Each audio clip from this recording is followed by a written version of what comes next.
Right, good evening everybody. Well, I called it, didn't I? I told you all 7 months ago. I said this World Cup was going to be boring, well certainly in the knockout stages, and I've been proven right, unfortunately. I look a little bit dishevelled, and that's because I was up till 1:30 this morning watching the England game where England didn't need to win because we won our opening game, so therefore we didn't need to win the second. It would have been nice to put the Americans, the US, to bed and then qualify top of the group and all that, but for some reason Gareth Southgate thinks he knows better. So he played a boring team with no inspiration, no creative players. But that's not necessarily what this film's about. It's the format of the tournament that frustrates me. I made this film about 7 months ago, and it talks about how we could invigorate the tournament, how we could make it super interesting, how it would just be one great big knockout tournament. And that's what I'm absolutely firm, in my opinion, would improve the World Cup. We've seen it now. I mean, we saw Spain play very well against Costa Rica, but Costa Rica didn't turn up. They didn't put a tackle in, they didn't tap an ankle, they didn't do anything to try and win the game. Clearly they were thinking, right, we can't beat Spain, so let's concentrate on the second and third games. Is that what the World Cup's all about? Some of the bore fests, dear me. Qatar in the opening game. Why bother? And it was proven. The second game in their group stage, they lost again. And now they're not on the plane home. They're driving home to their luxury villas. And they'll be talking about, what would have been. And also, can you imagine when they're playing their third game in their group stage with nothing to play for? How that's going to skew the draw. It's so frustrating. Listen, FIFA, Gianni Infantino, if you like football fans around the world, let's sort it out, honestly. No more of this crap watching group stages in the World Cup. It should be the pinnacle of sport. It should be the zenith. It should be nothing better. Every game should have something riding on it. None of this political stuff. I hate it. Honestly, I hate it. Hate it with a passion. Anyway, watch the film. The only thing I would change is, I did say later in the film that I would have the decision on the night. I'd still have the same thing there. So I said, you play your 90 minutes and then we go to extra time and then we'd have penalties.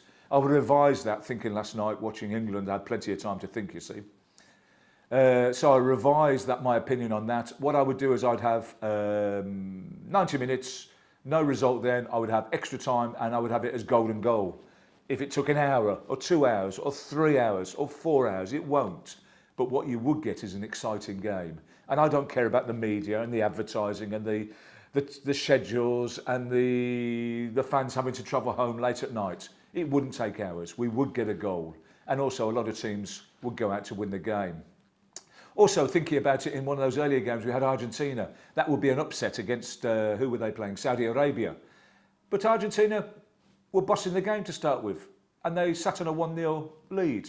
Go for 2, go for 3. It would make the games more exciting. I still think we'd see the best teams win the World Cup. Every single team, all 211 member nations, all go to wherever it's going to be, and we have a great tournament. Listen, watch the film. Let me know what your thoughts are. And thanks for watching. Take care, everybody. Oh, by the way, I've got a film coming out very soon. It's what's wrong with US sport, and it's a little bit controversial. But I like the Americans.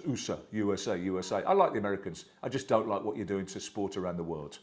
So make sure you subscribe, hit the like button, and I'll see you all soon. Take care, everybody. Bye now. Okay, first things first. It shouldn't be called a Football World Cup because if you look at the trophy, you won't see a cup. But anyway, I'm willing to let that one go. Every 4 years, football's biggest show takes place. Before the recent draw, I was really hyped, really looking forward to it, to get excited by interesting and intriguing matchups, trying to work out the subtleties of who will progress and what the knockout stages will look like. As I said, I was looking forward to it. The day of the draw arrived, and on stage are some of the world's footballing greats, and also Jermaine Genius. They were all ready to make the draw for the Qatar 2022 Football World Cup.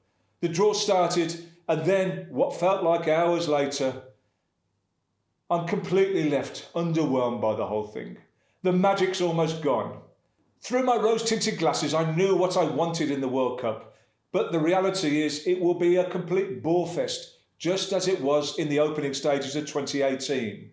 I'm already frustrated by the way some teams will approach the first 3 group games, and believe you me, we will see some terrible matches. Some teams by the third game have nothing to play for, and others may have already qualified and they're just going to mess around. There might even be tactical draws to ensure both teams qualify. For me, FIFA is completely missing a trick, an opportunity, a chance to invigorate what is a stagnant tournament. Before I tell you how they should do it, let me get my defence in first. I understand the qualification process. I understand the way the existing competition format is. I understand that FIFA wants the best teams to progress. I understand there's less chance of an upset. I know FIFA want to make as much money as possible as well. I understand my proposal is not without its downsides, but I tell you what, it will be much more exciting. So let's get a few things straight. First of all, the World Cup should include the best teams in the world, right? So why aren't Italy, Sweden, Colombia, Egypt and Nigeria in Qatar 2022?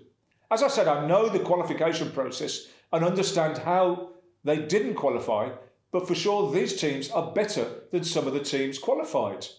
It's called a World Cup for a reason, and FIFA have 211 federations of football. For a World Cup to be a true World Cup, then all teams should play in it. Some senior persons in football's governing bodies are proposing a World Cup every 2 years. This, they say, is with a view to making it more inclusive, giving more opportunities for players to play in the tournaments. The reality of what we would see is just the same teams twice as often. So anyway, let's see what the best way to make the Football World Cup an amazing tournament every time is. It's quite simple really, and that we'd have a straight knockout. Every federation enters and we would start with a round of 256. That would mean that 45 teams would need to get a bye in the first round.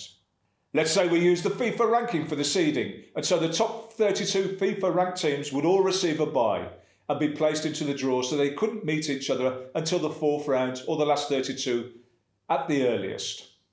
The word seed is used in sport because teams or players are planted into specific positions in the draw. The other 13 teams to receive a bye would get it completely by random, and the rest of the draw would once again be made randomly. As well, just going back a bit, I don't agree with FIFA's ranking system. Brazil I get being number one, winning the last Copa America and dominating their qualifying. But Belgium being number two, come on. However, on the whole, the top 32 on their list are the top 32 teams currently in the world. FIFA spent millions on their ceremony, and I completed my own draw this afternoon for nothing, with just the cat watching. This is what the World Cup draw might look like. As you can see, the seeded teams and those lucky other teams with the first round bye are through to the second round. And look at those ties. Normally a game like Namibia against Samoa, I would have little interest in. But in a World Cup knockout, I'm all over it, same as every other match in this draw. So the simple rules for the revised and much more exciting format is that it's a straight knockout. If it's a draw after 90 minutes, then I'm happy with extra time and penalties, but the result will happen on the day of the game. Put simply, losers go home, and as well, absolutely no consolation or plate tournaments. I can hear you telling me now that the big teams might get knocked out in the early stages, but that would be their fault for whatever the reasons. There can be no excuses. It's a knockout. Play your best team. Get the win. Also, what's the real issue if a so-called minnow beats the higher ranked team? That would be a magical moment. So, one big tournament. I've done the maths and the winning team might have to play 8 matches, which is one more than the current format. Also, if one of the seeded teams, or those with the first round bye, were to win, they would have played the same as the current amount of 7. There would obviously be a final, but I'd scrap the 3rd and 4th place game. Neither team wants to be there. And also at the presentation ceremony, I'd only give medals to the winners. I hate it when the players take the 2nd place medal off immediately as if it's beneath them. The 23rd Football World Cup has already been awarded to the United States, Mexico and Canada, so there's little chance of FIFA changing the format for that tournament.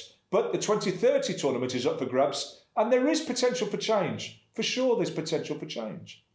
I know that to have the knockout tournament would completely change the face of world football and would require significant changes. However, these changes won't necessarily be a bad thing. If I was asked who would win the new style World Cup knockout, just like everyone else, I could give you an opinion. But for me, there is really no standout team. I'd say with some certainty it would be one of the so-called better teams. I'm certain the team to lift the trophy would have done so before. So for me, the favourites will be Brazil, Italy, Germany, Argentina, France, and even possibly England. But I wouldn't be surprised if Belgium, Senegal, Egypt were to get their hands on it. Let me know your thoughts on this subject in the comments below, and let's all send Gianni Infantino an email. Come on FIFA, give it a try. Thanks for watching. Don't be afraid to smash that like button and hit me with a subscription. It really does make me feel really, really good. Thanks very much, everybody. See you soon. Take care.